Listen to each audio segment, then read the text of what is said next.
the Hoffman Show on a Thursday here on the Team 980. Always live as well on the free Odyssey app and streaming live on YouTube at the Team 980. Where you'll see is Vic Ferreira in the producer's chair today instead of Anthony Haney. Anthony down at Flag Football Nationals to be a good teammate. He can't play, but the flight was already booked, Vic. So here you are. Here we are. 2 months ago was last time I was here, so it's a pleasure to be back. It's always good to have you. So a couple of housekeeping things, and in some ways I mean this very literally, real quick before we dive into the day's top story, which is that the Commanders are down to two front office candidates, Ian Cunningham and Adam Peters. Peters, the assistant general manager for the San Francisco 49ers, who we've been talking about all week. Ian Cunningham, also extremely highly thought of. Spent about 15 years between the Eagles and the Ravens, and then has been with the Bears the last couple. So we'll get you more on them and kind of where this is going in a moment.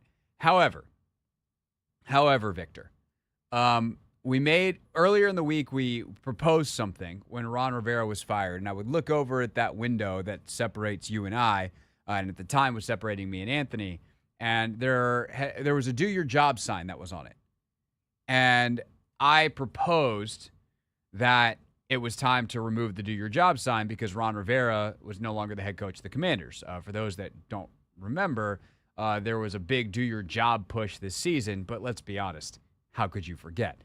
And really, that's Matt Essig's call. Essig is kind of the ringleader of the circus element that happens around these parts. He's the one pulling the strings. I don't know whether that makes the rest of us clowns, monkeys, or both. But Essig is often the one doing the shenanigans.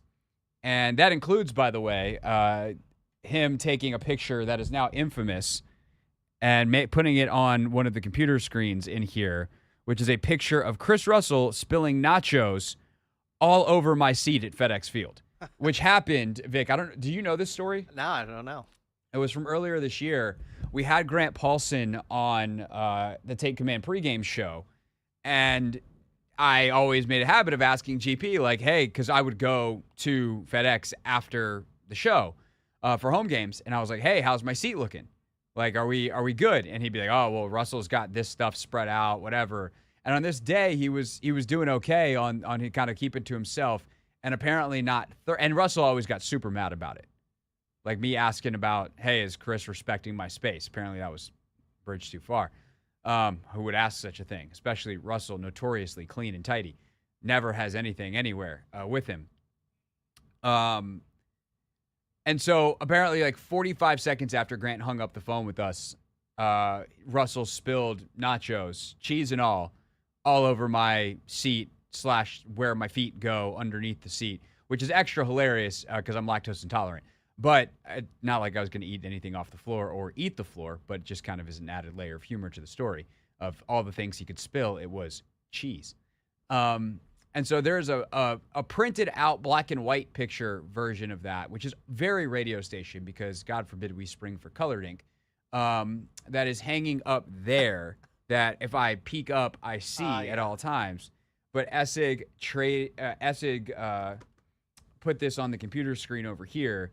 And I never noticed before, now seeing it a bigger version closer to me in color, how mad and confused Rick Snyder is behind Chris Russell. I don't know if you can see it on that picture. It's hard to tell. But if I don't know, and you don't have access to this camera that I'm about to show the YouTube audience, but like, what's up with Rick? Rick back there is just, I don't know if he's confused at Russell, if he's confused at Grant, if he's confused at all, but that's part of the circus atmosphere that we exist in here at the Team 980.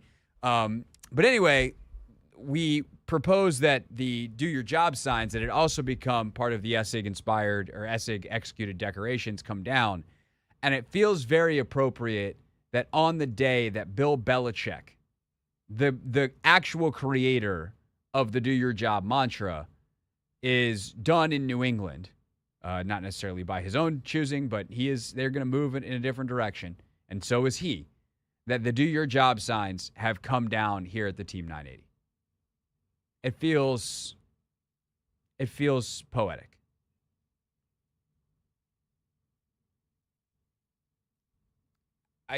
Is there still one on your door though? I don't see that on here. No. Okay. Because there's two pieces of paper on the door to your studio. I was curious about, though, is it just nachos? Is there any special kind of ingredients in there? Little extra toppings on it? Are we looking No, at it just looked like cheese? there's just so much cheese on the plate Just and on the cheese? All floor. right. There's like it looks like maybe some sour cream. There's something white happening that's got to be sour cream. So it could have been worse. I mean, I guess. I'm happy that but they had cleaned it up by the time I got there. That's really the most important thing. Right, of course. Yeah, I don't need to be sitting in cheese. A statement that is true at all times, frankly. I don't need to be sitting in cheese. All right, so that's the housekeeping. The do your job signs are done. There is still the XFL is the defenders, not commanders sign. I think we should keep that one up for safekeeping. There's also a random issue of the Washington Post over there. I got to see what date that is, and if it's not today, I'm going to make an executive decision to throw it out or recycle it. I mean, we're responsible people here. So here's the deal. I'm going to talk more about the search committee and what they're doing and why, as I read more about it, I really like it next. But the news for today, Ian Rappaport was the first on it earlier this afternoon, that the Commanders are down to two, that it is Ian Cunningham, who spent a long time with the Eagles and Ravens, and Adam Peters. And there is, of course, the thought that could they get both? Peters would probably be the lead guy. He would get the president of football operations or vice president, executive vice president, one of those three titles, and then you would give Cunningham the GM job. Here's why I doubt that happens. Simply because why would Cunningham, who is currently the number 2 to Ryan Poles, come here to be a 2 when he's heavily sought after as a 1? Now, obviously this kind of thing can work, and if he's going to go 2 to 2, I would 100% prefer to be here than I would be there. The Chicago Bears are probably 1 year away from being blown out as a staff unless things go really well over the next year, and Matt Eberflus and Ryan Poles can save their jobs as head coach and GM respectively. And so I'd rather go somewhere that I know that if I do a good job in the next 3 years, I'm going to probably get that really fancy title somewhere. Even if there's not the upward mobility here, because Adam Peters is going to be the main guy, hopefully for a decade, for a decade and a half here. He's a pretty young guy, and Josh Harris is a long-term thinker, and he's the kind of guy that's trying to build something for sustainability. But if I'm Cunningham and I'm gonna make if I don't have a one job somewhere else, that is certainly something I would consider. Now, I think that there also could be a lag on that. I'm just thinking logistically, right? They're gonna want Peters no matter what, right? If he's their one guy, if he's the 1 seed, which most of the reporters will tell you what they're hearing is that he's the number 1 guy. Could they hire Peters as the VP executive, whatever, which they're going to do anyway, and then embark on another GM search / wait to see how other teams fill out their whatever, and then go back to Cunningham? Or obviously you tell him like, hey, we're going to hire Adam. Adam is the guy that we want him to be our top guy, but we'd love to have you too as the GM, and we'll give you a pay bump, and we'll give you a title bump, and we'll give you a promotion, but we understand that you might want to look to be a number 1 somewhere else. If you don't find that, come back to us. And, 2 weeks from now, you wind up getting both. I think that's possible. And that's not me reporting anything. That's just me looking at the situation, what it is, and putting myself in the shoes of the people involved and trying to give you the smartest take possible. That's no information, no nothing. It's just logistics. But that's where we are, 2 candidates right now. How did we get there? How did these interviews actually go down? Some really cool, interesting details from Nikki Javala in the Washington Post today. We'll share them with you and why I think it's such a good idea the way they did this. Next is the Hoffman Show on the Team 980 and always live on the free Odyssey app.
It's the Hoffman Show. We're on the Team 980, always live as well on the free Odyssey app. I do believe we are scheduled to catch up with JP Finley at 5 o'clock. Or JP had to check with his wife. He had to get permission to come on this show. I don't know if he has to do that for other shows. No, I'm just kidding. They had stuff they were figuring out schedule-wise, but I have not heard from JP yet that he can't. So hopefully 5 o'clock. Or JP's listening right now, and he's about to text me and tell me, I can't do 5 o'clock, you idiot. Why did you just say that on the air?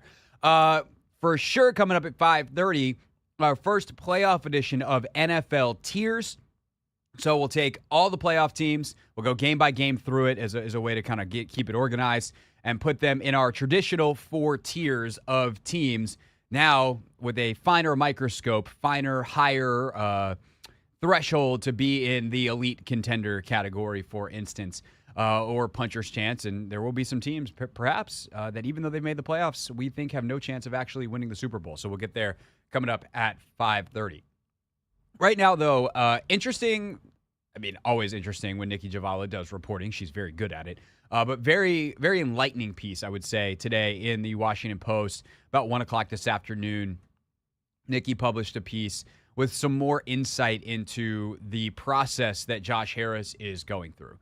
We've known, obviously, it feels like for weeks, but since Monday, 7 weeks ago Monday, when that there was going to be this committee, that it was going to be Josh Harris, it was going to be Mitchell Rales, it was going to be Magic Johnson, the 3 most significant stakeholders in the Commanders, quite literally speaking, that it was going to be Rick Spielman, former NFL general manager, and it was going to be Bob Myers, architect of the Warriors dynasty, and friend of Josh Harris, who is one of the best culture builders that we've seen in professional sports in the last quarter century.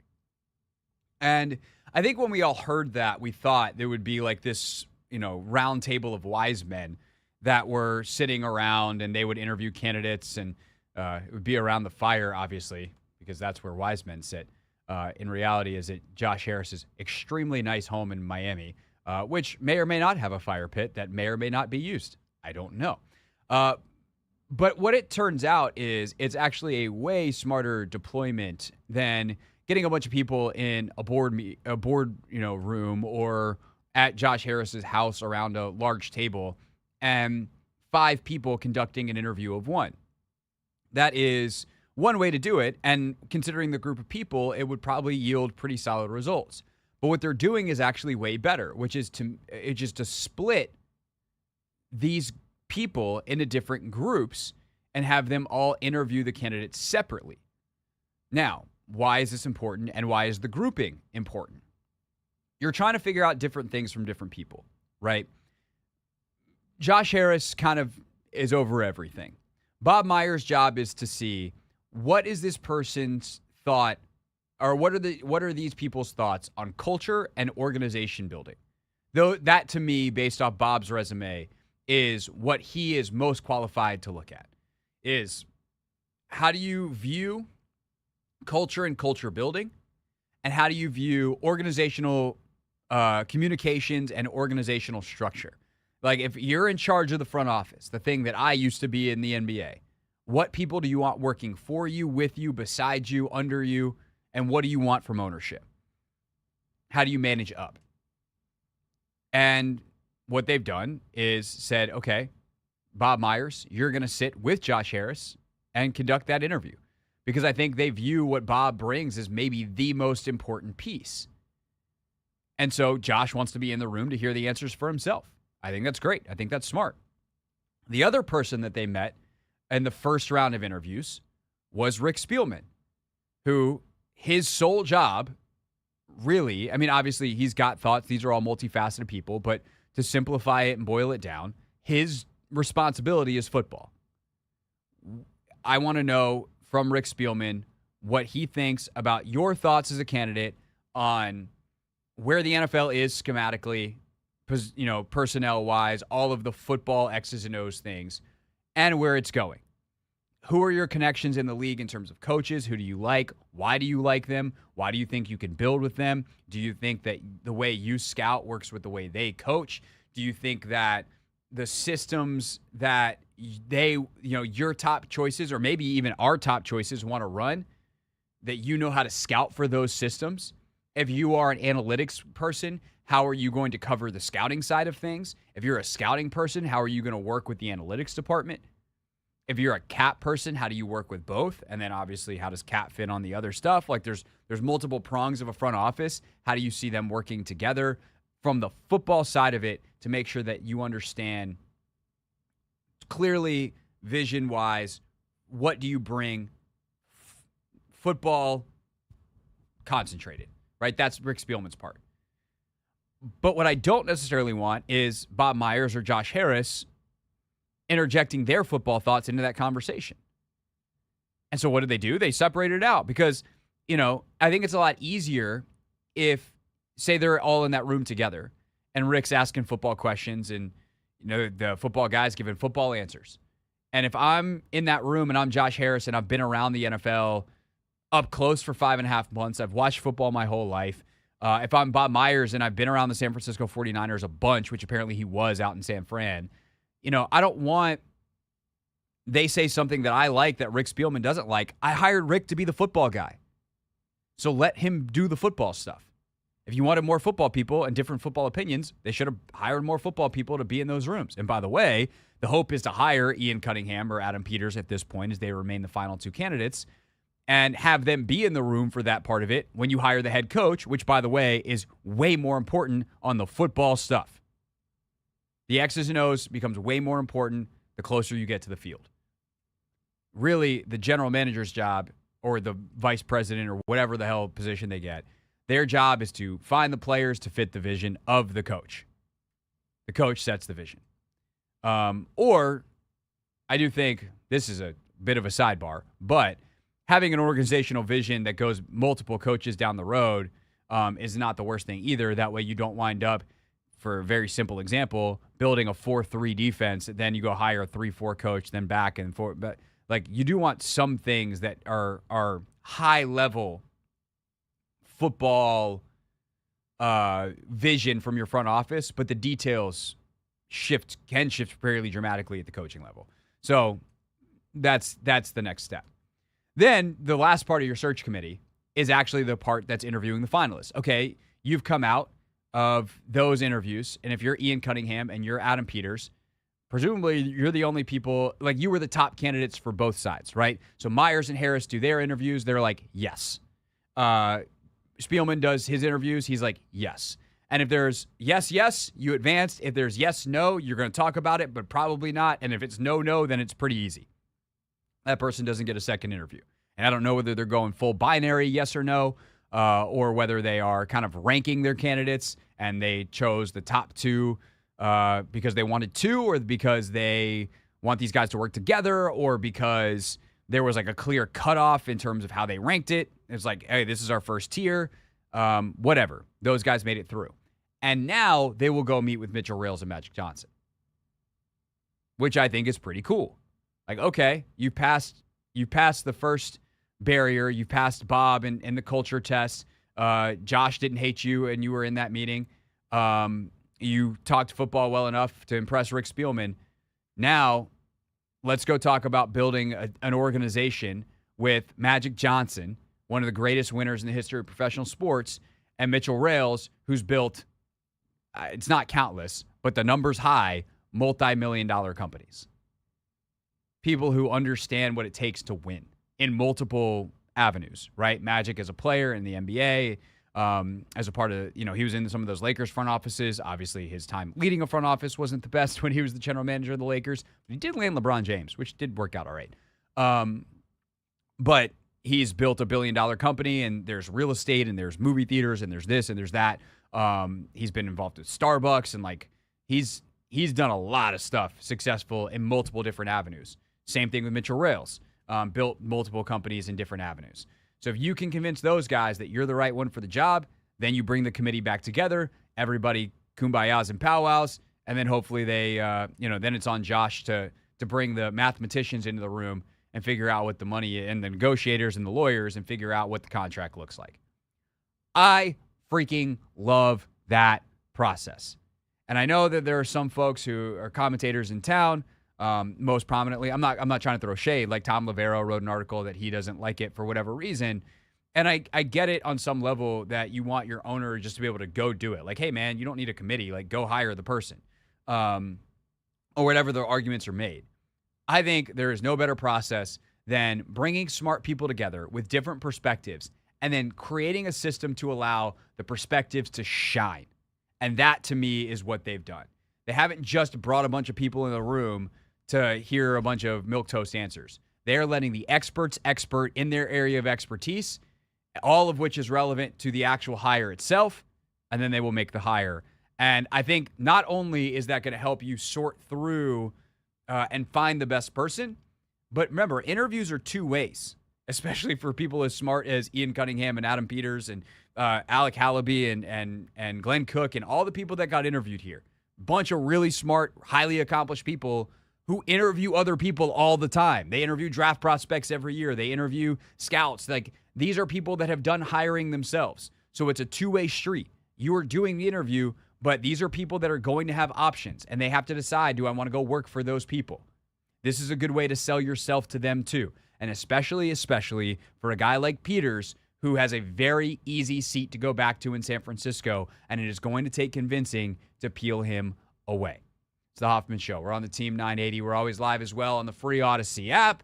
That's all I got to say about that for now. Plenty more to come as the news continues to break. And of course, if something happens and you want to hear a reaction to it, you miss it on the show, don't forget the Hoffman Show podcast available after the show each day. And in fact, Vic, I don't know if you've heard, big news on the podcast front. Really? That's especially big for our show because we're later in the day. Right. Starting next week, look, I think you can start it today if you really wanted to. I don't know what your workflow is like, but this is up to you. We're going to start posting the podcast pretty instantly. So like when hour one of the show is done, we're just going to post it. So if someone gets in their car and they heard about some awesome segment we did at 4 o'clock and it's 5, would we love for you to listen live? Of course. Of course. But if you really want to go back and listen, or you just want to listen to the show straight through in order, hours 1, 2, 3, but you get in the car at 5:30 every day, well, that person's listening an hour from right now. But you get the point. That's now going to be an option. So that's exciting. Make sure you subscribe to the Hoffman Show podcast so you do not miss a moment of this here radio program. Coming up next, Bill Belichick done in New England, why it worked and why it didn't at the end. A quote from Julian Edelman that I think tells a lot and will impact where Belichick goes in the future. That's next on the Hoffman Show on the Team 980, always live as well on the free Odyssey app.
We're streaming live on YouTube at the Team 980 as we do each and every day, starting at 4 p.m.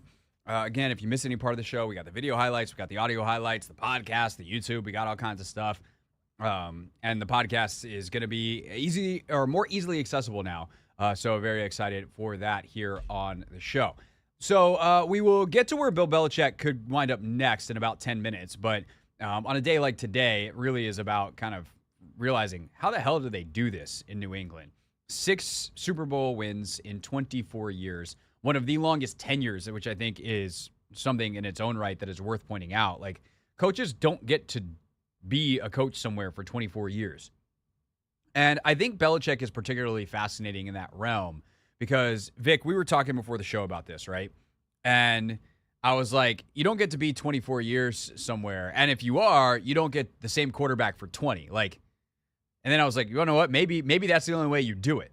Is the only way you actually get to be somewhere for 24 years is if you have someone who can be a tent pole with you for an extraordinarily large part of that. And it's why I think the Belichick-Brady partnership is so fascinating. And by the way, it feels silly not to mention this as this thought goes through my head. How the hell has Mike Tomlin been in Pittsburgh for 17 years? That dude has never had a losing season. He's had multiple quarterbacks. Like, obviously, Roethlisberger was there for a long time. But unlike when Brady left and Belichick has fallen apart, the Patriots have fallen apart. Tomlin just keeps winning. And he's only 7 years behind Belichick, which I realize is a lot of years, but also isn't. 17 for Tomlin. Nuts. But for Bill, I thought a quote by Julian Edelman was incredibly fascinating. He said on an interview recently, I saw this in passing, so apologies for not properly crediting it, but that you worked for Bill, but you played for Tom. We worked for Bill, but we played for Tom. We did the things we had to do, meaning, we did the things we had to do. X's and O's, the way we practice, all that kind of stuff. That was all because Belichick was in charge. And we ultimately had to answer the bell for him. The way he wanted it, he ran things, all of that. That was on Bill. But when it came down to the emotional, guttural, everything of the game, that's about Brady and the emotional lift that he gave, the emotional stability he brought to the organization. And I think when you look at Belichick, the person, and kind of what we know about him, we know that he's not the warmest guy. We know that while he definitely has a bigger personality than he lets on, we've seen glimpses of that over the years. We've seen it with Randy Moss inviting him to the Halloween party and him showing up and the pictures getting out. And all of a sudden it's like, whoa, Belichick out there in a pirate costume. Didn't see that one coming. Or even today, Belichick at his press conference this morning, plenty of cameras, had a funny line. All right, morning. All right, morning. Seen this many cameras since we signed Tebow. Not since we signed. That's a funny bit.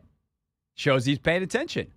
I remember talking to Nora Princiati, who now works for The Ringer, used to work for the Boston Globe, and when she was here in Washington, working for the Times, covering the Commanders, she would talk about how Belichick would call the diehards on the beat on Fridays. Because what happens in the week on an NFL beat is Wednesday, everyone's there. Thursday, a few less people are there. Friday, it's the core beat reporters whose job it really is. Not your TV reporters who are local reporters and cover the team. But if your job is I cover the football team for the outlet, then you're there on Fridays.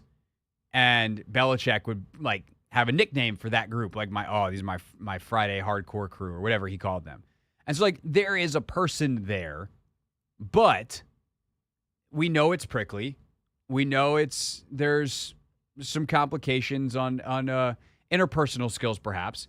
And Brady covered up for a lot of it because I think Brady was so respected and was such like Brady was a player and was one of the guys and was approachable and all of that, I think, but he also like had an air of legend about him, especially in the latter decade that they're together. The first one, maybe it's a little bit different, and those teams are more driven by Teddy Bruschi and Willie McGinnis and Ty Law and all those guys, Richard Seymour. But for the last decade, like Brady's Brady. Like he's literally a living legend. And so I think Belichick knew that he could just focus on being the X's and O's genius schematics guy that he was. And he could be also really demanding because Brady, like he would get on Brady. He would be demanding of Brady. And Brady was like, I love this because Tom was just built that way. And that meant everyone else had to fall in line. It's also why some players left and they were like, I can't do this. Like, he's too hard on me. This is insane. No, I'm not doing this anymore. And you see some guys leave and be like, I just, I'm appreciative of my time there, but like I had to get out. And they were happier when they left, even if they maybe didn't win as much because they're human beings and living to that standard every day is difficult. But because Brady did it, no one else had an excuse. And that's why when every other coach leaves New England, most of them have failed because it's impossible to get another Brady to enforce your culture like that. And to also be a kind of go-between because living legend, good guy to have in the locker room. And so that quote from Edelman and everything I just said isn't remotely meant to diminish what Belichick did, nor erase this fact or diminish this fact. I think he's definitely one of the 5 best coaches ever, and I think there's a really good argument to be made that he is the best football coach that has ever put a whistle around his neck. What he did schematically over the course of 25 years is remarkable because unlike a lot of the well-known schematics coaches who are like known for their thing, Belichick's thing was being able to stop your thing, no matter what it was. He shape-shifted from 3-4 to 4-3, sometimes within a game. He would invent coverage structures or use different tactics to take away the thing that you did best. And one week that might mean, hey, we're shutting down, Santonio Holmes when the Jets were his main rival in the early 2010s. And the next week it could be shutting down a running game. And now we're in the playoffs and we got to stop Jerome Bettis. Like he figured out how to do it all the time defensively and let Brady cook at a really high level offensively. They played complementary football. They understood how to get the most out of the 53. And obviously special teams was kind of his baby. Somewhere where he was pretty much always great. So I think that flexibility, that adaptability, that pliability, this is my opinion, is one of the most impressive things I've ever seen in any sport, coaching. But the reason he's able to apply those skills, I think, like the maximum potential of that is unlocked by Brady in the same way that Phil Jackson's genius, which is kind of Tex Winter's genius, his lead assistant who kind of came up with the triangle, was the master of the triangle. But Phil's genius is unlocked by Kobe and Jordan and Shaq. And those players are not as great without him. Not a single, I guess Shaq ultimately won one in Miami without him. But those guys won with Phil. They didn't win without him. And Phil didn't win without those guys and won with them. And I think, like, could Brady have won a Super Bowl without Belichick? Could Belichick have won a Super Bowl without Brady? Maybe. But them together, it's the perfect match. And that's sports. It's not meant to take one away or take away from one or the other.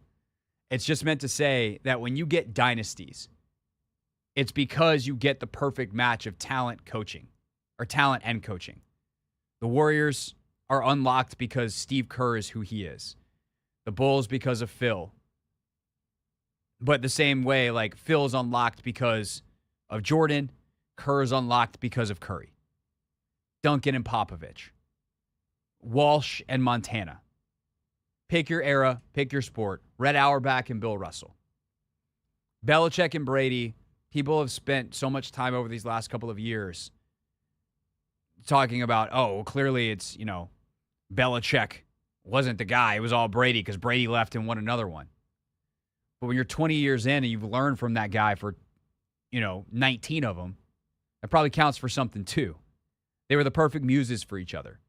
And we'll see where Belichick goes from here. And in fact, we'll talk about that next. But instead of debating who gets more credit and whatever, realize that quote from Edelman is actually a compliment to both, and appreciate the both of them for who they are and what they meant to the NFL and the entertainment they provided / the immense frustration by the fact that most people hated them for the entire time. It's the Hoffman Show. We're on the Team 980. We're always live on the free Odyssey app. A quick look at what's trending, and then we will get to where Belichick could wind up next.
It's the Hoffman Show. We're on the Team 980. We're always live as well on the free Odyssey app, streaming live on YouTube at the Team 980. And just announced this afternoon by Chris Russell, we are going to be live and in person coming up in February. It is 106.7 The Fan versus the Team 980, which, Vic, they chose that name, and I don't want to look. I'm a good teammate. I'm not trying to get in trouble, either myself or I'm not trying to get anyone else in trouble. But I do feel like we're gonna have to explain to people that this is not a competition. Like, what's gonna happen is your favorite 106.7 The Fan and the Team 980 personalities will be on stage having a bunch of different discussions about a bunch of different stuff, Commanders related. It's gonna be an amazing time. It is totally uncensored and off air. So. Take for that what you will. The FCC can't stop us. It's Friday, February 2nd at 8 p.m. at Bethesda Theater. We'll talk about like who they're going to select with the second pick in the draft, how good till they're actually like really competitive again. We'll do some NFL-wide stuff. We'll have Super Bowl predictions. So it'll be a good time, but there's no battle. We're not going to Anchorman style fight. We're not going to play pickup basketball against each other. There's no dodgeball. The versus is just a clever way to make it something easy to say that's memorable. There will be no battle. Although, if you were playing dodgeball, who would win? 980 or 106.7? Well, almost anything. Well, I don't want to say almost anything. The Fan has a huge advantage in terms of people, right? Like, we have to eliminate so many people. So are we making it a 5-on-5, or is it like the whole station? Because their station's like 2.5 times the size of ours. We'll include some of the producers of 980. I'll say also, how do we split up the junkies? Because obviously, look, everyone thinks of them with the Fan, and rightfully so. They've been on that station forever, but they simulcast now. Maybe they're omitted from that. Okay. They represent both. They're the judges. We get to pick. I'm like, I want JP. I want Lurch. I want whoever. I don't know. But it would be nice to play dodgeball and be on the other side and throwing a ball at Chris Russell. That would be the best part of the night if that was to happen. Why do you want to throw something at Chris Russell? I mean, we've just all fun. wanted to throw something at Chris Russell at some point. Nachos, anything. Yeah. You know, a ball. I'll do anything to throw something at Chris Russell. He's over in the other room right now. I'm staring at him. Yeah, I know. I see him out there in the bullpen. He doesn't seem to be tuned into the fact that we're talking about him. Right. You know how where that wouldn't happen? Like how that wouldn't happen? In reverse. Because when Chris Russell does the show, the whole station hears it. Yeah. There are times, Vic, that I come in here and like either I have to like set something up for the video stream or I be on the show, and I forget how loud he is when he does the show in person. And I'm just like, whoa! His mic level is like at an all-time high, it seems like. The other thing too that's wild is his headphone volume is nuts. I don't know like whether it's just like, every headphone jack is different, or every headphone like unit is different, right? My headphones don't need to be turned up that loud for me to hear. Maybe the ones he uses, I mean, he's also been doing radio a long time, and unfortunately the reality is when you've been doing radio a long time, like your hearing can go a little bit. But every single day, just about, like, thank God I don't plug in my headphones in when they're on my head, like plug the jack in, because I plug in the jack and like it sounds like I just plugged in another speaker, and I have to turn them down so I don't also lose my hearing. Well, this story and many others you can hear next month at this event. That would be pretty funny if we just went around our entire, like everybody, and just told your favorite Chris Russell story. I'm all in for that. All right, so here's what we got. I promised you, where would Belichick go next? L.A. or Orlando would be my favorites. There, now I've paid off the tease. I can explain why potentially next. Or JP Finley's going to join us, because I texted JP to see if he was good for 5 o'clock, which he told me he probably would be earlier, and then I haven't heard from him since. So, as long as he's not microwaving a cup of chili. You hear that story from earlier this week? No. Yeah, JP learned this week that he cannot microwave a Solo cup. JP Finley might join us next.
It's the Hoffman Show. We're on the Team 980. We're always live as well on the free Odyssey app. It is just after 5 o'clock, and I'm still unclear as to whether JP Finley is going to join the show. Okay, in 2 minutes, JP Finley is going to join the show. Thank you, Victor.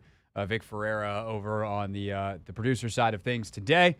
That's my fault for not texting JP earlier, giving him more of a chance to respond. But real quick, while we wait to bring on JP for Not My Beat, I'll quickly expand, since we didn't get to in the last segment, on the Belichick thing.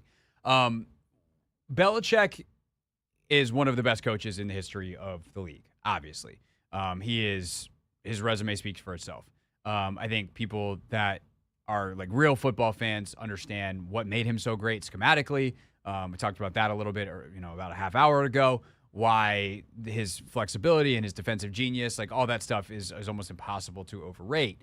That said, because he is in his 70s and because I think he is probably better suited personality-wise for a more veteran roster, he's not near the top of my list for a lot of teams that are going to be looking for coaches. I do think a couple of places would be intriguing. Like, theoretically, Seattle's extremely intriguing for Bill Belichick. But why would you move on from Pete Carroll to bring in Bill Belichick? Like, the whole point is you're moving on from a septuagenarian. And Pete Carroll's built that team. So why do you think Bill could come in and run it better? They've got defensively, incredibly intriguing because they want, they're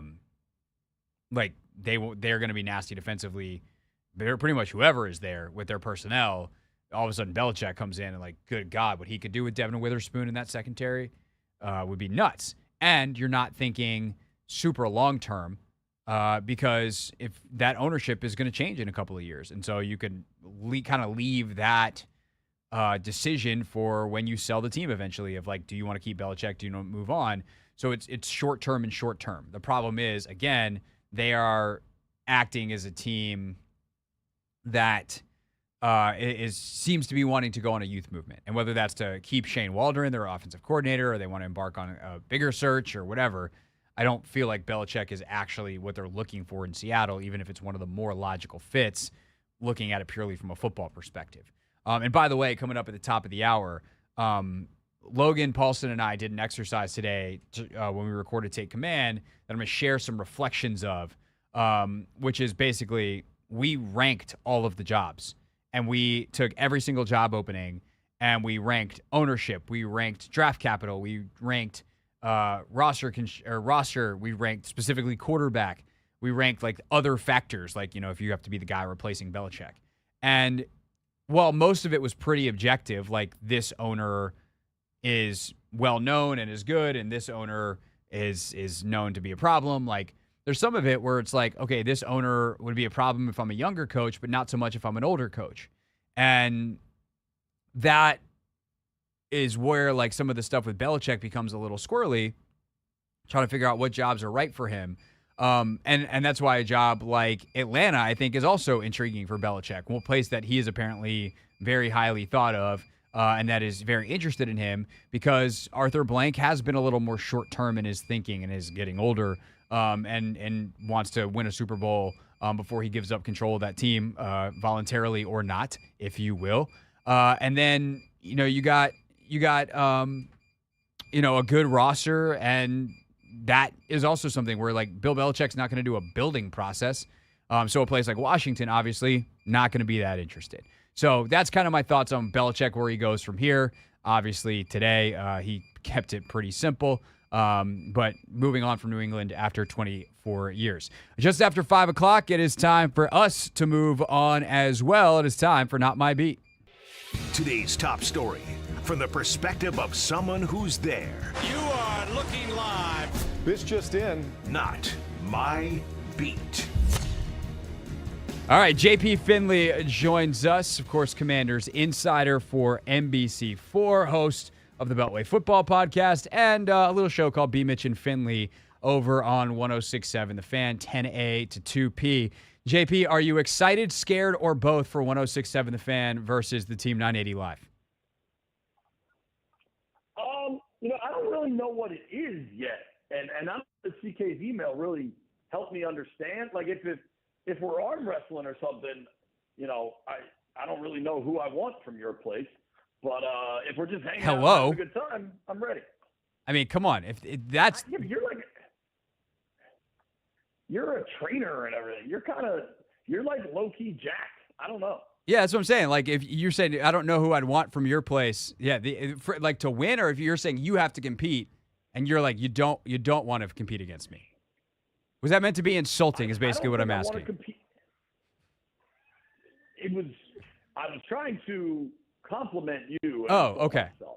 Thank you. I appreciate that. Okay, all right. Well, we'll allow that, obviously. Somebody, it'd probably be Russell. Okay. Well, He's a big fella.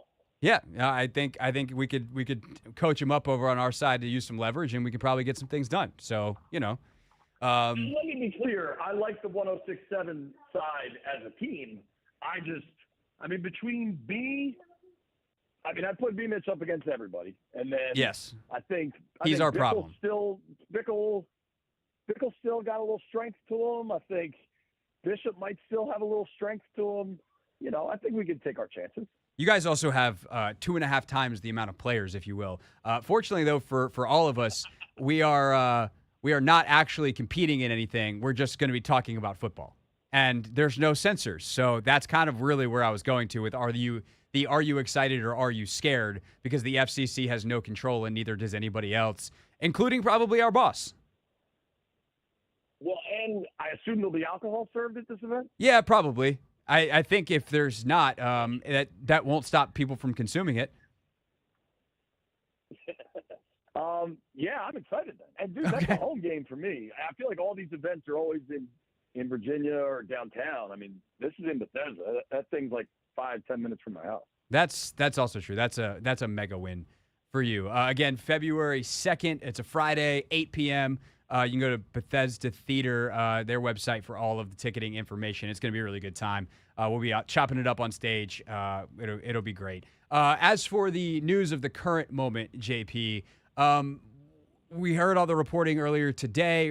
Rap had it first, and then you and Nikki and everybody quickly confirmed that we are down to 2, Ian Cunningham and Adam Peters, as the lead candidates, the finalists for this front office position.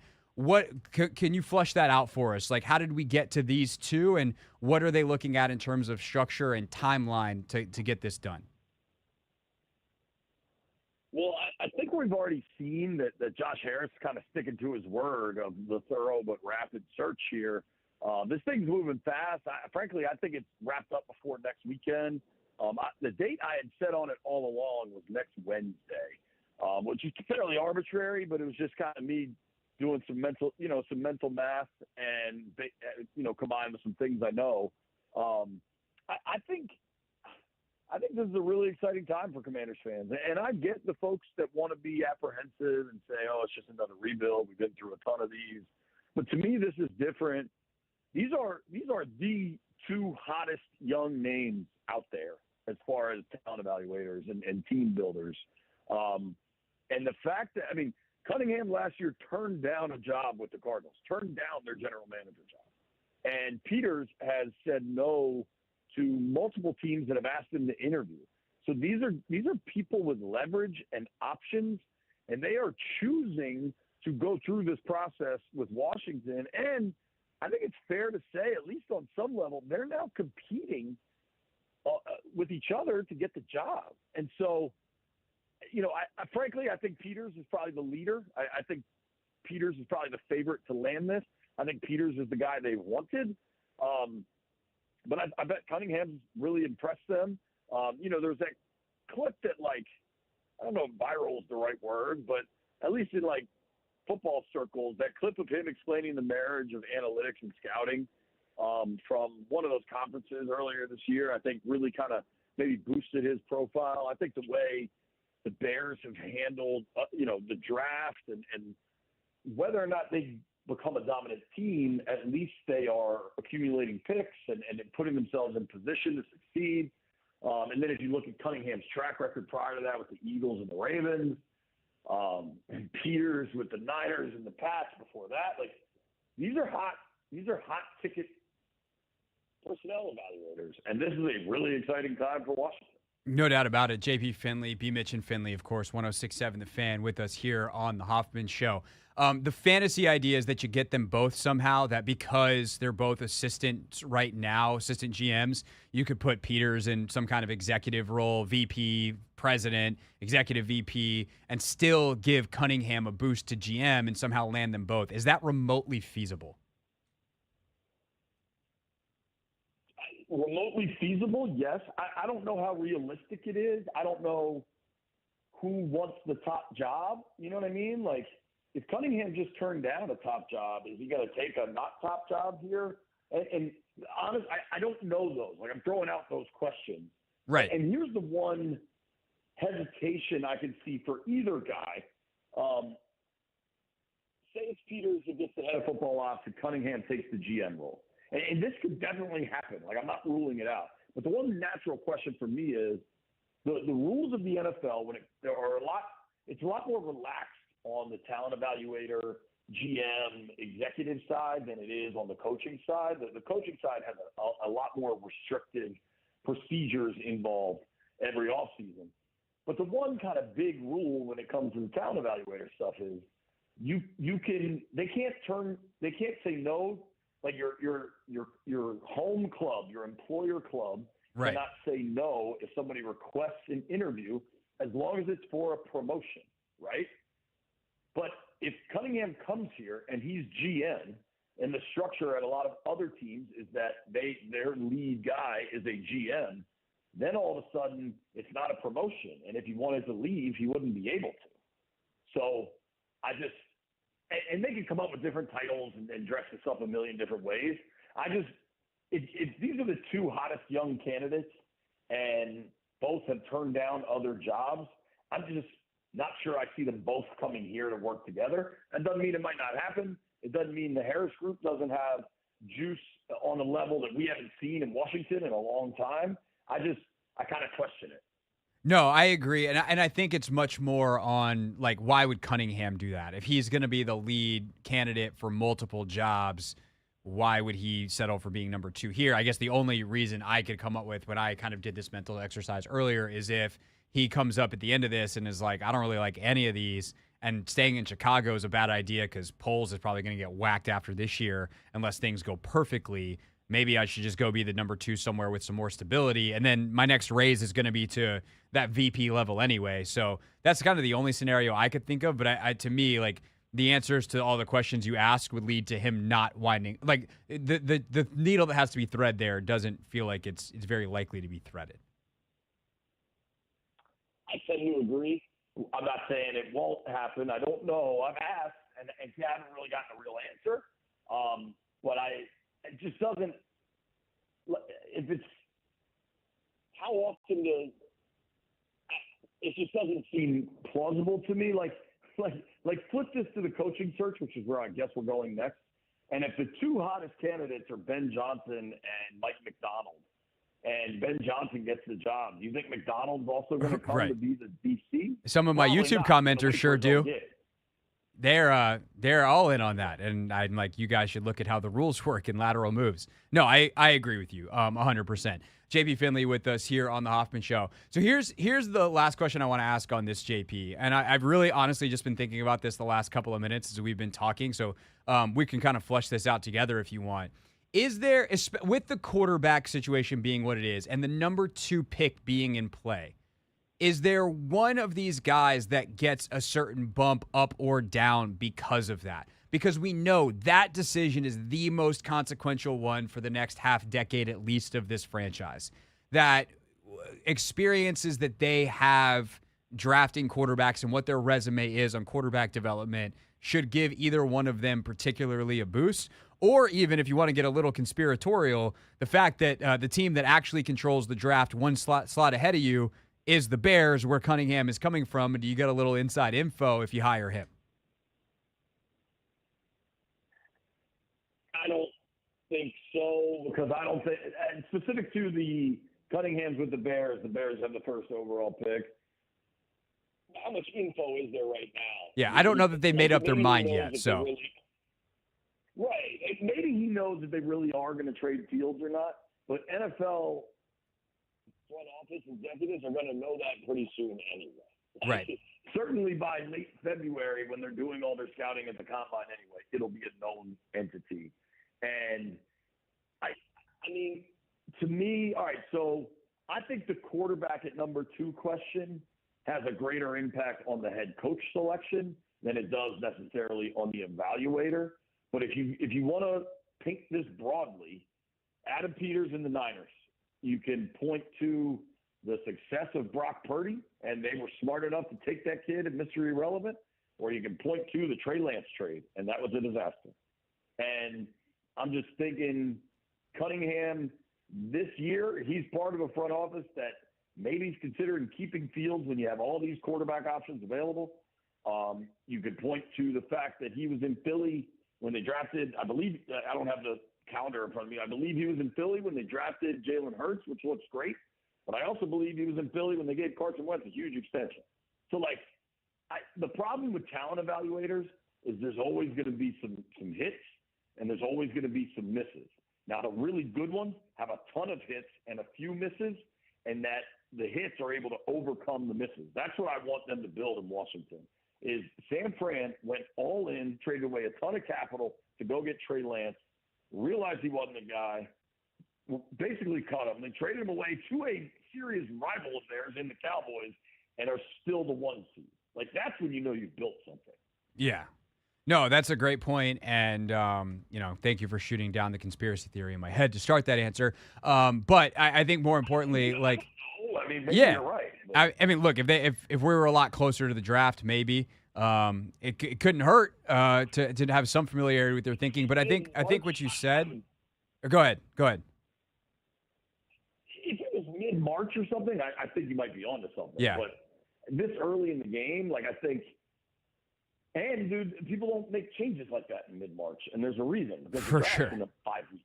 Well, and then the other part that you said that I think I want to underline for people is the job. Everyone thinks the job is you got to be the best scout. You're up there at the combine with your binoculars, and it's actually one of the best things you could be as a general manager is a reporter / a secret agent. Your job is to know stuff, and so. While yes, Cunningham would have the upper hand on knowing what the Bears are thinking if he comes from the Bears. If Peters is as good at his job as everyone thinks he is, he's also going to know. And then the other thing too about kind of the resumes that I think is interesting is, maybe Cunningham was in the room when they gave Wentz the extension, screaming not to give him the extension. You just don't know when these front offices operate like this. You know that obviously the top decision maker signs off on that stuff, but I have a feeling we're probably going to hear about a bunch of moves in the next couple of weeks that, for instance, Marty Herney or Martin Mayhew didn't like, but Ron Rivera did anyway. Right. And I mean, I can tell you for sure, I know people in that room didn't want to take Forbes over Gonzalez. that the Pats picked right behind him. Like, I know there were people in the room that didn't want that. And I think there's been a fair amount of politicking already of, like, Hurney trying to distance himself from Ron. And like, people are pointing to Mayhew as GM. And it's like, those are the titles for sure. But that's not exactly how I've seen everything shake out. But largely, I think that's going to be irrelevant because everybody's getting replaced. Yeah, I agree with that. All right, last thing real quick with JP Finley. Of course, Commanders insider for NBC4 and host of B. Mitch and Finley over on 106.7 The Fan. As you mentioned, yes, the coaching search. We know they put in a bunch of requests. By the time they can actually do interviews, like, are we pretty sure that this front office person is going to be in place to be a part of that process, and how will they impact that process? Oh, dude, absolutely. Yes. Do I think they'll be in place for interviews? Yes. I think they're in place next week. And how will they shape that process? I think it's going to be their process.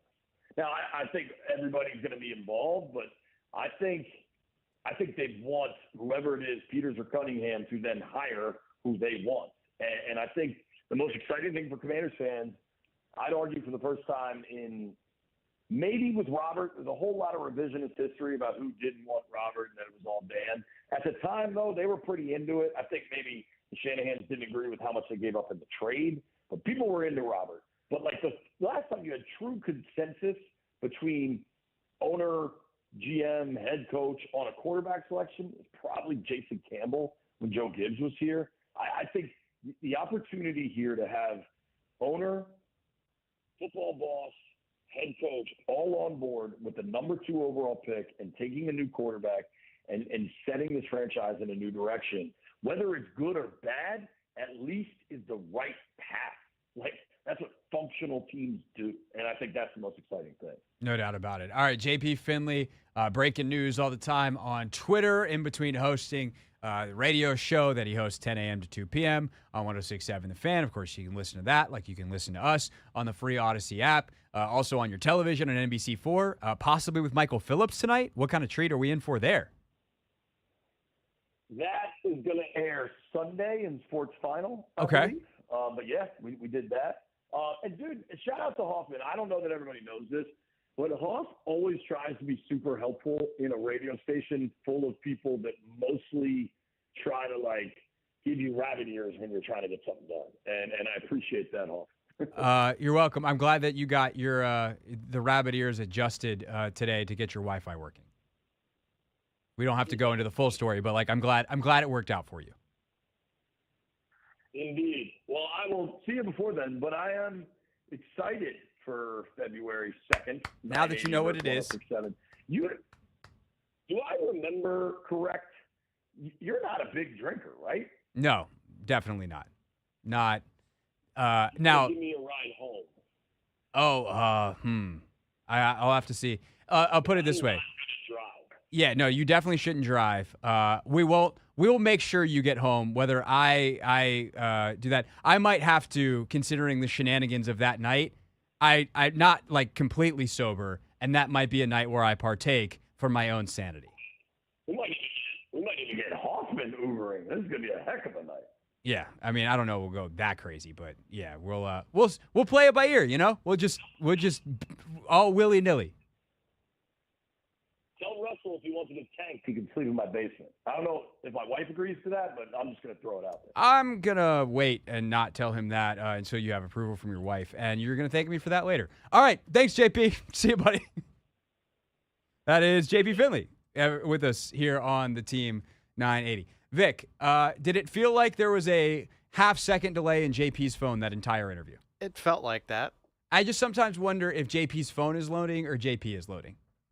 I felt like there was a half-second delay when I was talking to him off air too. So yeah, I think it's his phone. I think it's his phone. I mean, JP's a thoughtful guy. Yeah. He just maybe sometimes he's kind of get the thoughts together. Mm-hmm. But I did feel like there was a bit of a delay in the phone. We've had terrible phone luck for Not My Beat this week. We had a bad phone connection yesterday.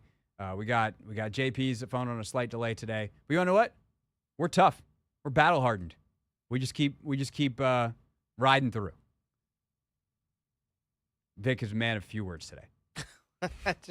But I was on a half-second delay. Oh, okay. I see.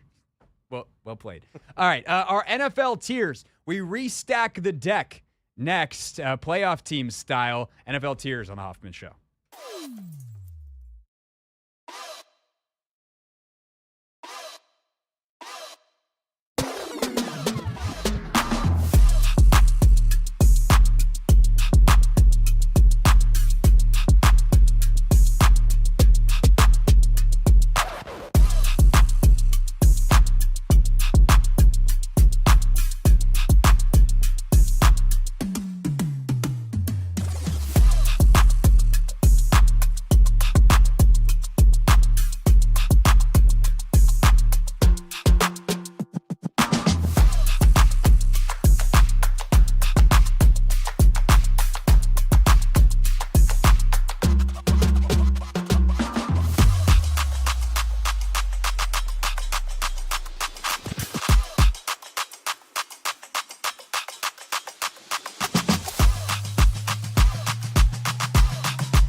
It's the Hoffman Show on the Team 980, always live as well on the free Odyssey app. We are streaming live on YouTube at the Team 980, and of course, we are always live in the audio form, as I just said, on the app, where you can also check out the Hoffman Show podcast. If you miss any part of the show, that is a great way to catch up.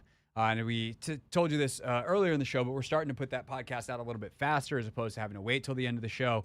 So that's pretty exciting. As well, just always finding better ways to serve you, the audience, the listener, on your schedule here on the old radio.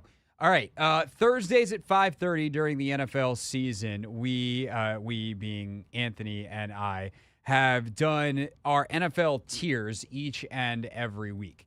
Obviously, we had a bunch of teams that got put in no chance at the end of the last time that we did this.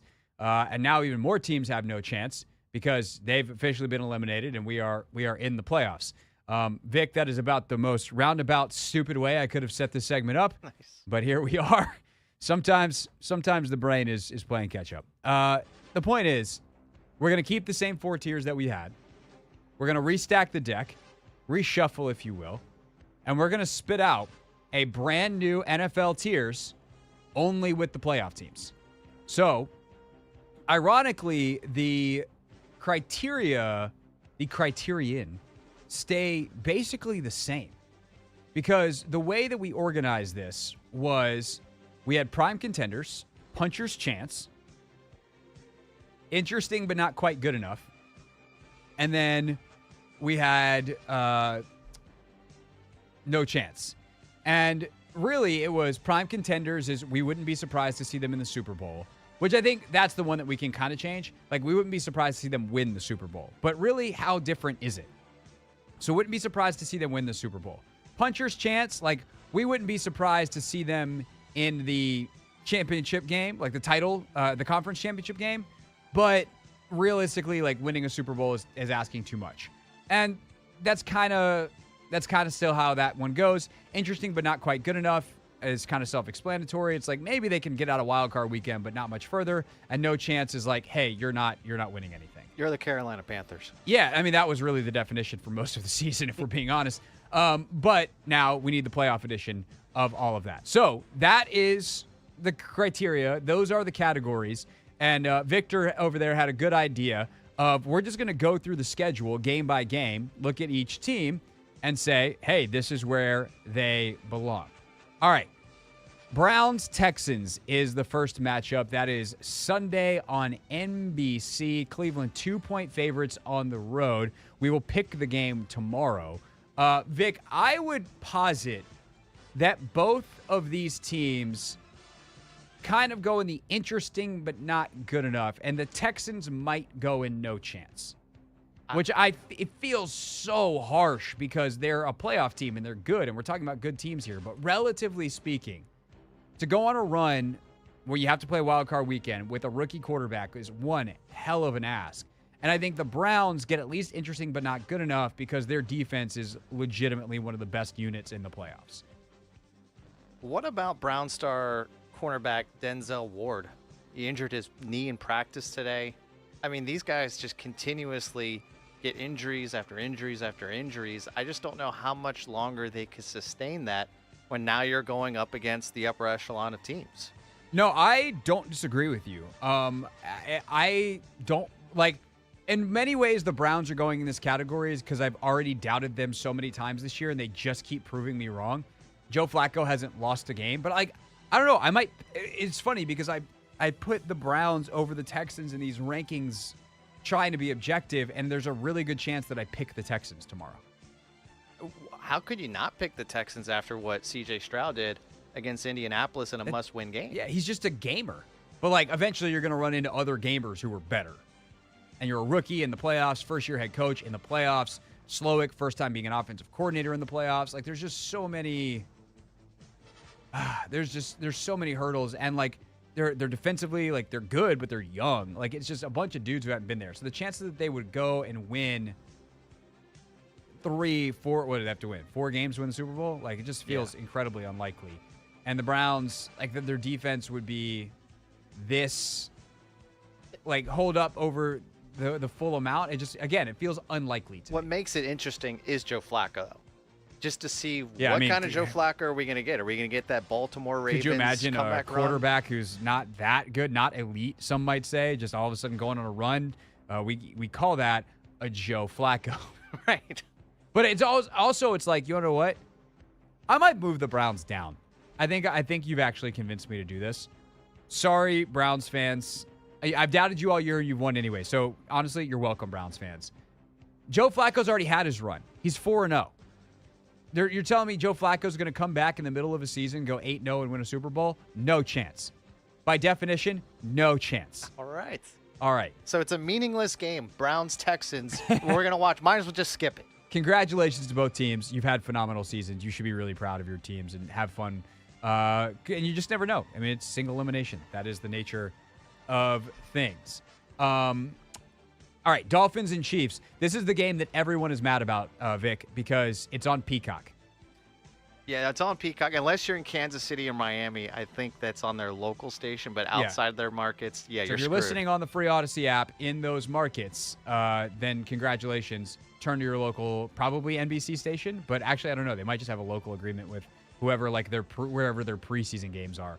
But I have Peacock, so I'm okay. like I I'm don't okay. know, like who doesn't I watch The Office like every day, so say whether it's because you watch The Office or you watch Premier League or you watch The Voice or you like NBC's got some popular stuff, a man. lot of good stuff. We're plugging them right now. Yeah, I know. Can we get a free membership, Sure. folks at NBC Universal? Why I'm not? just saying. Did you see there was a story? I think there's a Chiefs player that's giving away 90 Peacock subscriptions for free. That's pretty cool. Well, I Although mean, the rest are not for free. He's probably paying. He's for paying for it, but I mean, you wouldn't want to give it to in your market though. You want those Chiefs fans outside the market to get those. Yeah, an expansion on Chiefs Kingdom, Yeah. if you will. Everything the light touches could be yours.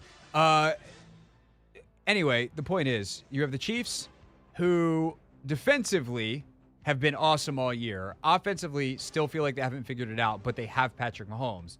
And the Dolphins, who I feel terrible for. Talk about guys who cannot catch a break. I think the Dolphins were one of the best 3 teams in football for most of the year, and they are just not the same team. And I hate what's going to happen to the narrative that they're soft, that they're this, they can't finish in December. There's going to be a lot of silly narrative stuff potentially that happens here. And it's really comes down to the fact that the injuries have killed them. And it's why with their offense, with Tyreek, with Tua, and with what they've built, I still think they have enough to be an interesting but not quite good enough. But I can't put them any higher than that. And I would have had them in prime contenders by the end of November. I absolutely agree with that. And I mean, do you think Tyreek Hill has kind of like already reached his peak? Because I'm just thinking about that game against Baltimore when he had a wide open catch for a touchdown, bobbled it, dropped it, and then, well, the rest was history after that. It seems like we're in his peak right now. He did just damn near have a 2,000-yard season. But I most also of it think, against Washington. Oh, he had multiple games like that. It was crazy. That's how you get damn near 2,000. I think for Tyreek, like, he's tweaked his ankle a couple times, I feel like, this year, and he's playing banged up. Like, if you watch Hard Knocks, like, he's limping around all the time the last 2-3 weeks. Like, he missed the one game. When you're not right physically, you don't perform as well. And it's not just in the ways that you think. You're not just not quite as fast or as quick. Like, you drop more balls because your body's distracted. Like, and I just wonder if he's not quite right. Jalen Waddle's missed a bunch of time. Obviously, they've lost Jalen Phillips. They lost Bradley Chubb. They've now lost Andrew Van Ginkel. So they're down their top 3 edge guys. They just signed, like, Justin Houston. It's funny because there's a joke somewhere about Miami and retirement and everyone going to South Florida. But, like, really, they just signed a bunch of dudes who otherwise you would have thought were retired because they need vets to play this week in the playoffs in 0 degrees at Arrowhead.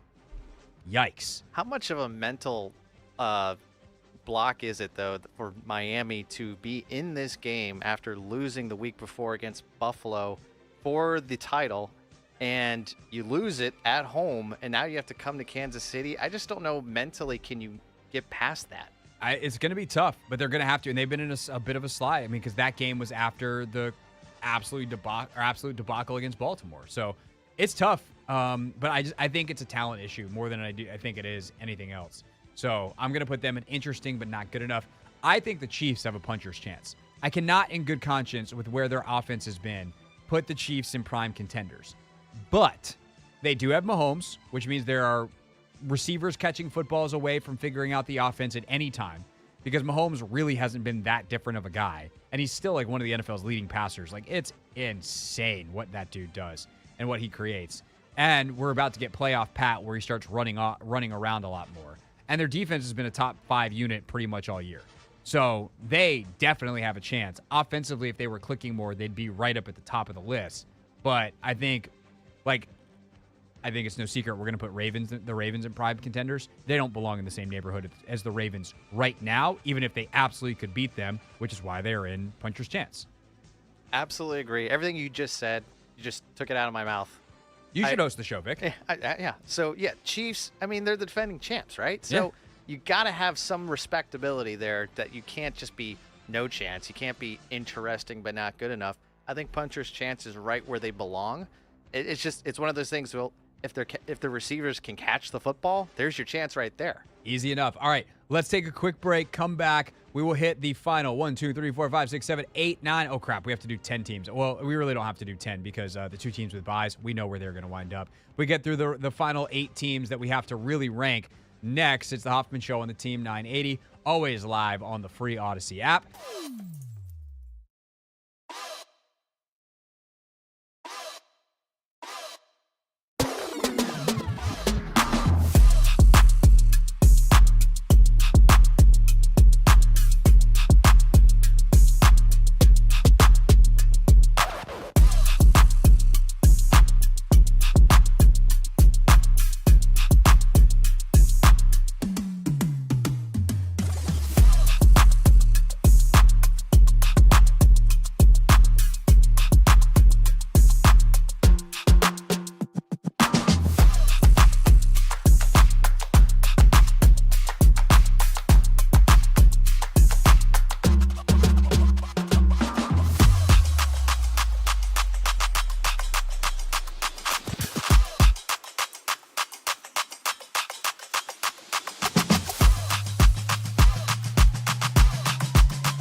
It's the Hoffman Show on the Team 980, live as well on the free Odyssey app. Continuing with our NFL power rankings here on this Thursday, our NFL tiers, because power rankings are for people that like to be overly definitive, and we like to live in the gray area on this show a little bit. We like to try to be more accurate, even if it means being less hot takey. This team's definitely better than this team. No, they just kind of belong together. So that's how we came up with the tier system. Vic in for Anthony today. So Vic helping me out as we continue through. We'll go a little bit faster through the Sunday and Monday game, Vic. Steelers, you're like, yeah, you're the one who's talking too much. Got Lightning it. round. Got it. Steelers and Bills. The Steelers, they're in no chance. Do we need any real further explanation? What about interesting only because of the Mike Tomlin factor? I mean, they're always And they're going to be playing in Buffalo. But in again, the weather. it's not about this weekend. That's it's true. about the ability to win the Super Bowl. All right, no chance. They have no chance. Their quarterback is You Mason talked Rudolph. me out of it. All right. I think the Bills belong in puncher's chance, like to win the Super Bowl. I don't know if I can trust them. Like, can Allen put together 4 straight non-turnover-y games with a high enough level against the best competition to win? Maybe. But you want to bet on it in the way you would be willing to bet on the Ravens and 49ers? I would say no. I actually have them as a prime contender.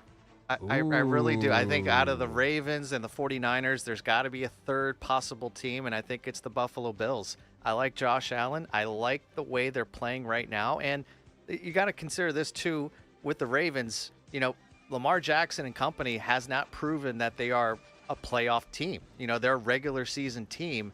And if it comes down to Bills and Baltimore in the AFC Championship, I might pick Buffalo. I mean, I hear Buffalo.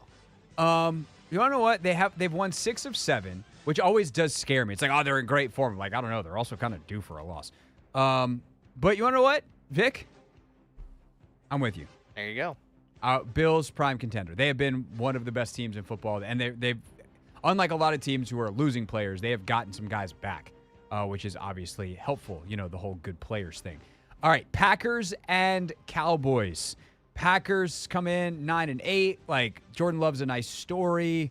I just don't know that they have enough talent to get it done. To me, they're either interesting but not good enough. But realistically, also with where they are from a seed standpoint, they got to go to Dallas, for instance, to start things.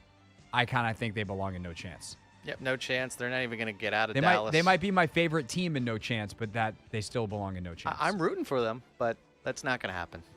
And then, as much as this, well, there's a lot of Cowboys fans in D.C., so this might make a lot of people listening happy. Obviously, a lot of Commanders fans upset. I think the Dallas Cowboys are for real. I think they are prime contenders. Really? Yes. Interesting. I got them as puncher's chance. I will admit to being torn. I'm trying not to be biased, but I don't know if I'm trying overly hard not to be biased towards the fact that, like, Mike McCarthy in the playoffs scares the daylights out of me because he has come up small time and time again. He has won 1 Super Bowl, but there's also a long list of disappointing big-time games from McCarthy. And he's the play caller and not to mention the head coach.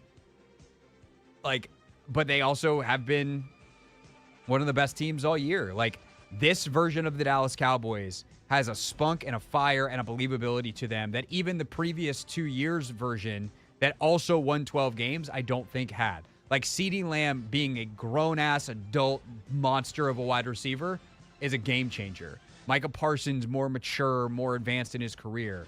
Like, I like this team a lot. Not like personally, emotionally, objectively. I think this team is legitimately as good as Buffalo and right there with the Baltimores and the San Franciscos of the world, even if obviously they played San Francisco earlier in the year and it did not go particularly well. Well, the reason I have them in puncher's chance is only on one thing, and that's the 49ers. It's their fate is determined by San Francisco. If San Francisco somehow loses one of their games and Dallas wins their games, then they will be hosting the NFC Championship, and then I would trust Dallas to go to the Super Bowl. So I think that's why this puncher's chance is, I think it depends on what San Francisco does, which determines the fate of Dallas. I'm gonna pull rank here. I'm gonna put the Cowboys in prime contenders. It's a great point, but I do think that even if they have to go to San Francisco, like I think Dallas is one of the teams that can go toe-to-toe with them. Rams, they're interesting to me. Like, they're interesting but not good enough. With Stafford this year, they've been pretty damn good. Without him, they were obviously awful. And they have Stafford right now, so that, it's really just saying, like, their record would be better if they didn't lose Stafford for a couple games in the middle of the season and kind of hit a skid they've worked themselves out of. Defensively, like, they're very hit or miss, but they still have Aaron Donald. Offensively, Kyron Williams has been a horse for them. They've got the receivers. I don't think they belong quite at no chance. Stafford and McVay have been there, but they're also, like, they can't be any better than that, considering they're not thoroughly dominant consistently on one side of the ball. Yeah, I agree. Rams, I think it all hinges on Stafford. If he pulls one out again like he did when they won the Super Bowl, I think it depends on Stafford and McVay. If he gets super hot, yeah, that would be. And if he does, then look out. And then I think the Lions belong in puncher's chance because as uninspiring as their history is, this Lions team is pretty solid defensively, and they are a juggernaut offensively. Yeah, I agree with puncher's chance in this one. And they also play with toughness, which matters. Yeah, because let's say they have to go back to Dallas or San Francisco, do they match up well against Dallas or San Francisco? They clearly match up well with Dallas. With Dallas, yeah, and San Francisco, I think so too. I mean, on the road, I think Detroit can do that, so I give them the puncher's chance as well. All right, we're both on puncher's chance for Detroit. That is the 8 o'clock Sunday night game. And then Monday, Eagles-Bucks. The Bucks have no chance. Sorry to them. Congrats on making the playoffs. Scored 9 points against Carolina. Yeah.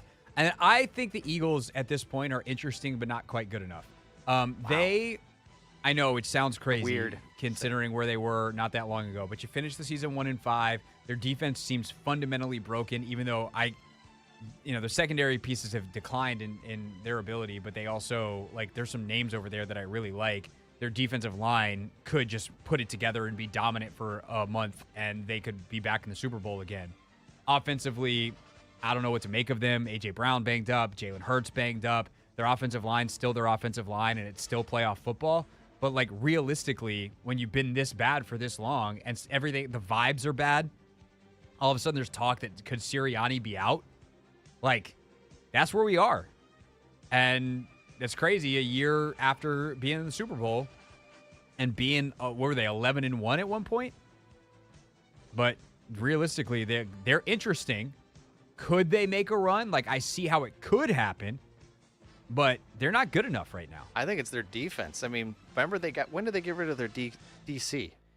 Yeah, I mean, they just reassigned him, and they put Matt Patricia in charge, and I think things got worse. It's gotten worse and all that. I mean, their defense is pretty much a carbon copy of what the Washington Commanders are at the moment. So, I mean, if that's the case, I would have to put you in no chance. Yeah, and it's so funny because we've had so many discussions this year about Sam Howell, and, like, it's like, oh, but those Eagles games, it's like in hindsight, it's like, oh, that's why. That's why. That's not great. So I would put them in no chance. Maybe I'm biased, but I can see why they're interesting, but not good enough. They've earned the right by going to the Super Bowl last year, being the defending conference champions. That's it. Being an 11-win team, to say that they are interesting, but not good enough. I don't think I can say no chance. And part of that is just respect for guys like Jason Kelce and Lane Johnson. And I mean, they still have the best offensive line in football. What about A.J. Brown, though? I mean, what's his status, too? So, I mean, that's We'll why find out. I have him in no chance, but I will give up the interesting but not good enough for you. All right, so I then went and typed in Ravens and 49ers and prime contenders as the two teams with the buys. Any arguments there? Nope. All right. Lamar Jackson. That's all it is. Yeah, Lamar, as well as Christian McCaffrey. Yeah, Brock, McCaffrey, everybody, Ayuk, Fred Warner. I mean, if you wanted to put Ravens and puncher's chance based off their playoff history, I might buy into that. But that's every team, right? Right. It's so hard to win the Super Bowl. Right. That's unless why you're Mahomes, and Right. even then, you've. That's the only argument potentially, but I still probably wouldn't buy that. No, I think based off the year, it's what we're trying to go on, trying to take previous bias out of it. So that puts the final rankings as such. Prime contenders: Bills, Cowboys, Ravens, Niners. Puncher's chance: Lions, Chiefs. interesting but not good enough. Dolphins, Rams, Eagles, no chance. Texans, Browns, Steelers, Packers, Bucks. And honestly, sometimes we look at this at the end, Vic, and Anthony and I go, that team's got to move. That doesn't feel right. Right. This feels right to me. This feels perfect. And now We watch nailed us it. be wrong. Watch us be wrong in a few days. Yeah, no, by Tuesday when we get back after the holiday, we're going to look back at this and be like, idiots. Prime contender. Cowboys will lose in the first round. Should have Bills will seen get the upset. Texans this whole time. Yeah, I mean, idiots we are. It always looks good on the front end. What happens at the end? All right, what happens next for the Commanders? They're going to finish hiring this front office person. We'll see who it is. We'll see if there's any updates. I haven't seen anything come through in the last hour or so. And then they're going to hire a head coach. And I went through an exercise today with Logan Paulson that was pretty fascinating for our recording of Take Command. And before we let you hear the entire podcast, which will be out shortly on your favorite podcast platform, so you can listen to it right after this here radio show, some reflections on that exercise and why we landed on definitively the Washington Commanders having the best opening for a head coach in the NFL. That's next. The Hoffman Show. We're on the Team 980 and always live on the free Odyssey app.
That man you just heard that hour opener introduction, Clinton Yates on the show tomorrow. By the way, Vic, you missed at this point in the show yesterday one of the top 10 funniest moments in show history. Really? Yeah. All right. Anthony was giving Linnell a ride home. So Linnell came over because he was on with Russell, and then Linnell just hung out for a while, as he tends to do. Just, you're like, hey, what are you doing? He's like, I don't know, I'm just here. I'm like, okay. Right. Cool. You work here, so go ahead. Right. And so Linnell was sitting right in that chair across from where you are right now. And he apparently wants to get in an argument with Clinton about the Wizards moving, and Clinton dunked on him on Twitter a couple weeks ago, apparently, and Linnell's still salty about it. And so he was starting to tell me this, and I will give listeners a behind the scenes now. Linnell did that as we were coming near the end of the segment. Mm-hmm. And we had, sometimes you can be a little flexible with the clock. Like, we're supposed to break at certain times. As you know, some hosts are better at keeping on the clock than others. I tend to do an all right job of the thing. But we were getting near the end, and we had a guest next. We had Dave Johnson, and I wasn't going to keep the legend Dave Johnson waiting. And so instead of being like, Linnell, we'll settle this later, I just hit him with the stinger, just like ended the segment. And the stinger that I had is the one of Clinton. And just dunked on him. And I'm not going to lie, it felt great. I sent that video to Clinton this morning, and Clinton also thought it was great.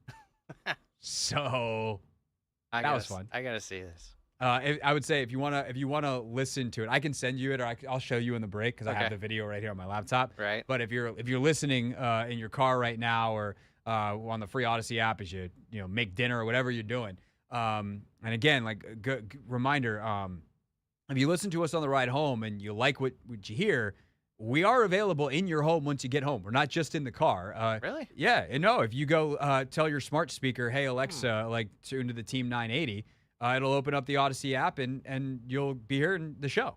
So technology, man. It's crazy. You don't even have to look it up yourself. You can literally tell your smart speaker to do it. So if you're doing that and you want to hear this hilarious moment from yesterday's show, highly recommend going to the Hoffman Show podcast at the 6 o'clock hour yesterday and checking that out. It was funny. All right. So the Take Command, speaking of podcasts, Take Command podcast, the pod I do with Logan Paulson each and every week. We now, the offseason, are 2 times weekly. And today we did something that I've been threatening Vic to do for a long time, which is apply a mathematical statistical model to the job openings. Really? Now, yeah, in true Craig Hoffman fashion, not even Hoffman Show, in true Craig Hoffman fashion, I messed up the formulas at one point. We did have to fix them, but we did have a fancy spreadsheet on the screen. So if you watch the full podcast on YouTube, you can see the fancy spreadsheet that we kept that eventually had the right formula in it. I just imagine somebody watching it before I acknowledged to the audience that the math was messed up, being like, "Hey, dude, your math isn't mathing, idiot. When's the math gonna add up?" It's like, I get it. I tried to use Excel and I failed, but then my friend Hannah bailed me out because she's an Excel wizard. Anyway, the point is, and also in true Hoffman Show fashion, the analytical statistical model was not very advanced. Can you imagine if it was, and how much harder that would have been to do on Excel? God, I don't even want to think about that. Part of the reason we didn't make a more advanced model was because I wouldn't have known how to code it. But we took 6 categories. We took ownership, as in team ownership. We took the draft capital. We took the cap space available. So that was kind of the resources division, but they were 2 separate scores. And then we had the roster division, which we separated into quarterback and the rest of the roster. And then our 6th kind of bonus category was what we called organizational atmosphere. So that's everything from fan base to facilities to, hey, you have to be the guy that follows Bill Belichick, which we turned out to be not as big of a deal as we thought, because we're like, he was kind of terrible the last couple of years and people are kind of ready to get rid of him. So it's not like following Saban at Alabama for whatever poor soul does that. By the way, Dan Lanning going to stay at Oregon. There was a rumor earlier today that he was already in Tuscaloosa. I don't know whether that's true or not, but he's not going there to work apparently. And so we did that composite ranking, and so the jobs again available. Let's see if I can do this off the top of my head. Washington, New England, Tennessee, Seattle, Atlanta, Chargers, Panthers. I'm missing one. Vegas. Those are the 8 that are available. Which one would you have guessed was the best? From the algorithm, just like without the algorithm. If you were to like power rank the jobs. I would say Washington. I think Washington is the best. I would have too, but you would have probably guessed it would have been close, yeah? I would have thought it was close. And what would you think would be like the next couple?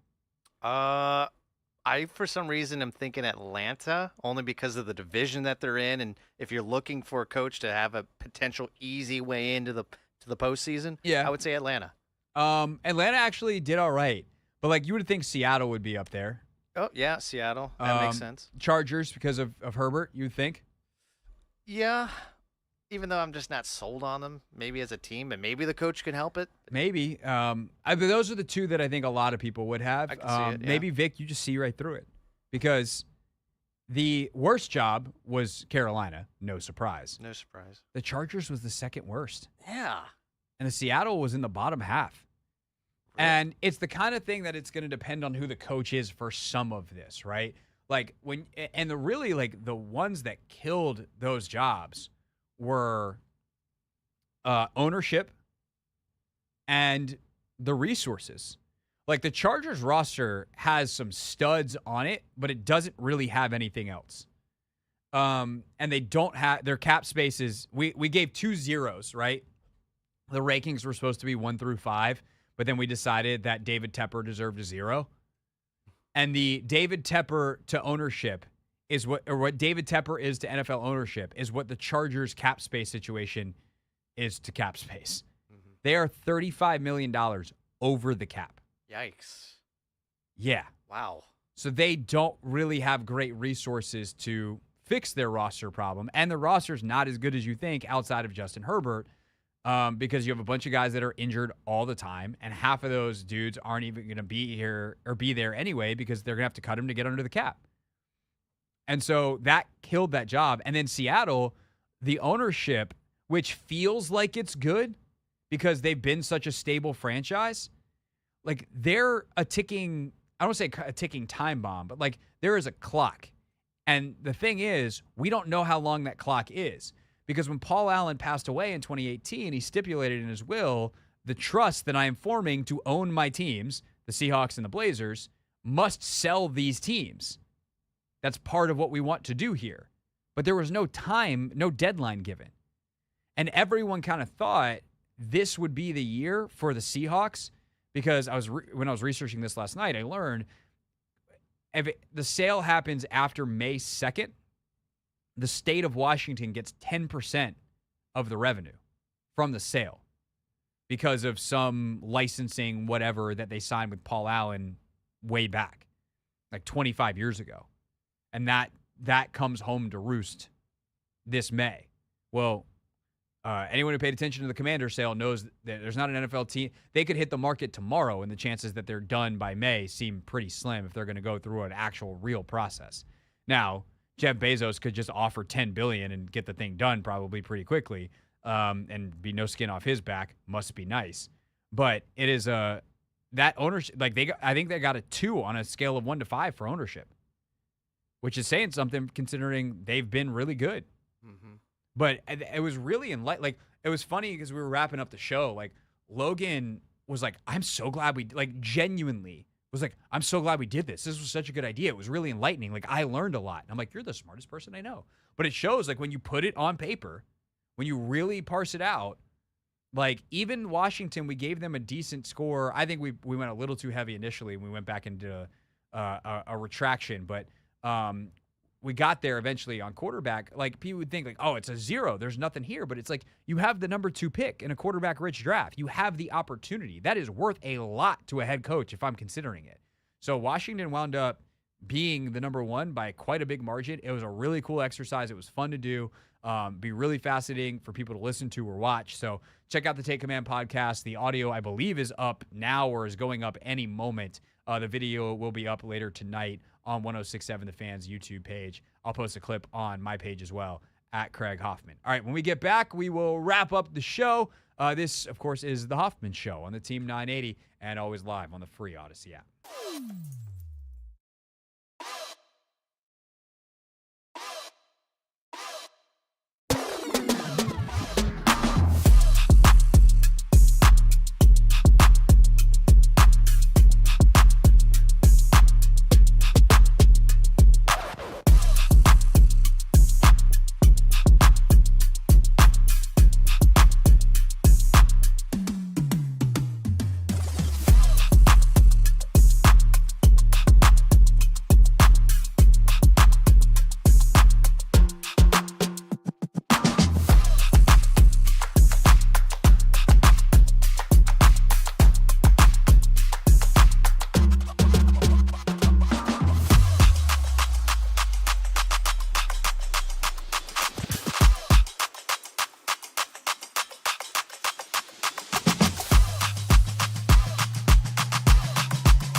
It's the Hoffman Show. Wrap it up here on the Team 980. Always live as well on the free Odyssey app. Coming up on the show tomorrow, we got Clinton Yates scheduled to join us because it's a Friday, and he's back on Fridays now that we're out of football season. We'll pick the games. Vic, you ready to pick the games? I guess I got to get Anthony's picks too. I'm ready to go. I think you beat me in the one week you were here, right? I don't know. Maybe. Who could know? Who would ever know? I have to go back to the tape. Anthony would know. He keeps the records. But based off of our NFL tiers, I feel like real confident in our picks tomorrow. Yeah, I mean, we're clearly geniuses. We've got the whole thing figured out. Yeah. How could we possibly feel anything but confident? We will not screw it up. No. Did you bet all your mortgages on us? Yes. Don't do that. There's gambling hotlines. Use them. So we got that tomorrow. I'm trying to think. We could have news tomorrow. We could have Commanders hiring a front office person. My goal is to try to get someone from Chicago on Ian Cunningham, or like an NFL insider. I will not say the name of the person that I was texting with today, but he is a prominent NFL insider who has been on television a lot, as will be apparent by the story. So that narrows it down to someone probably who works for NFL Network or ESPN.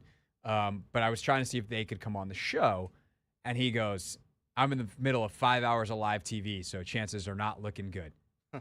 And I was like, oh, that's rough. All right, thanks, man. Appreciate you getting back to me. And he's like, it's all live too. No recorded segments. Can't even get up to pee. And I was like, that's a rough life right there. Yeah. 5 hours in the chair. It's like Scott Hansen. I say he does it. Scott Hansen, I mean, secret's out. He doesn't.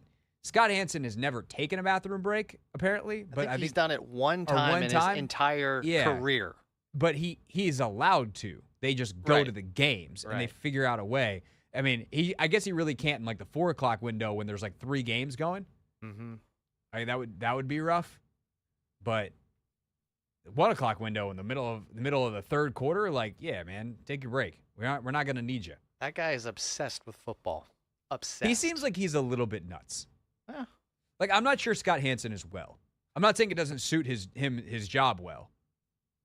But he seems, that's a lot of energy, man. That's all I'm saying. But that's why he's so good at his job. Yeah. I mean, got to be a little nuts. Got to be a little nuts to do this job.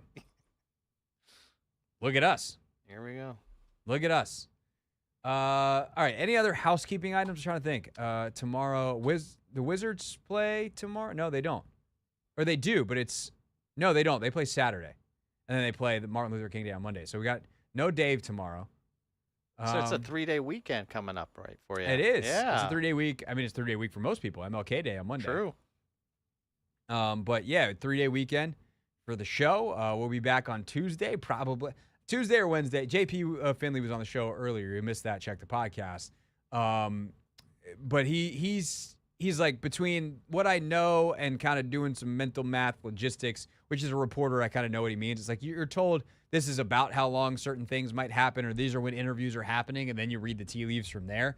So I don't know what exactly he knows, and obviously there's only so much he shared, sources, etc. But he seems to think Wednesday's the day. So we get one more good day of rapid speculation, and then we could have a hire on Wednesday. I'm looking forward to it. Hopefully, I would love a hire tomorrow at 4:01. You know, right when we're just getting on the air. How awesome would that be for us? I mean, do you plan on working the phones like a madman and producing the show live like that, getting all the guests that we need? Check that. Nope. Yeah, you really wanted about 2:30. Because then we got time. We got time to prepare. All right. Talk to me out of it. Yeah. I mean, shoot, I'll take it. That gotta get more people listening. That's a good way. Breaking news, nobody matches the radio. Yes. That's what a wise man once told me, I think. Or it's just kind of the basic functions of how time and space work. Real things. We're not going to be sucked this year. Real people. 5 and 11. Not very good. Said into real microphones. You know, the culture is actually damn good. We got a little Vic remix there. Hot mic situation. Yeah, I did it on purpose. Yeah, I figured as much. You do things with intent. Julian Edelman. Oh, wait, no, that wasn't the Julian Edelman quote that I thought it was. That's funny, but not the quote that I thought it was. Bill Belichick, obviously retiring. That is the news of the day. This is how his press conference started this morning when he announced that. All right, morning. All right, morning. Seen this many cameras since we signed Tebow. That's a good line. It's a good one. Tebow had some tweet about basically like, that's all I did was sign. Didn't really do a whole lot when he was in New England. Are you looking forward to it? Let's say if Bill Belichick does come to D.C., are you looking forward to these press conferences with these 3-4 word answers? One, he's not coming. Two, no, that would be the bane of my existence. Yeah. I hate that so much. It's like him and Pop doing that drive me insane. Mm-hmm. Like Pop doing it in the in-game interviews, I don't mind because I understand it's protest. Because I think and I agree with the merits of what he's protesting. I agree that those in-game, in-between quarter interviews are terrible. They don't make coaches do stuff in the middle of a game. That's stupid. Halftime is fine. In between quarter, we don't need it. That's valuable time to talk to your team, trying to win the game. And those interviews are not good, so it's not even worth it on the media side. So that's thing one. But thing two is when they do it in press conferences, when it's like, hey, this is a part of your job, you could just, answer the question. Right. That'd be very cool. All right. Apparently, I don't know. You told me this was, how long is this? Which one? The Edelman one? The Edelman one. That's like 40-some seconds. We have time for one, and then we could save the next one for tomorrow. Or we could just save it for tomorrow. Yeah, I think we're just going to save it for tomorrow. Very funny Julian Edelman bit. That's tomorrow. That's our show for today. Yeah. It's the Hoffman Show, and we'll see you, tomorrow.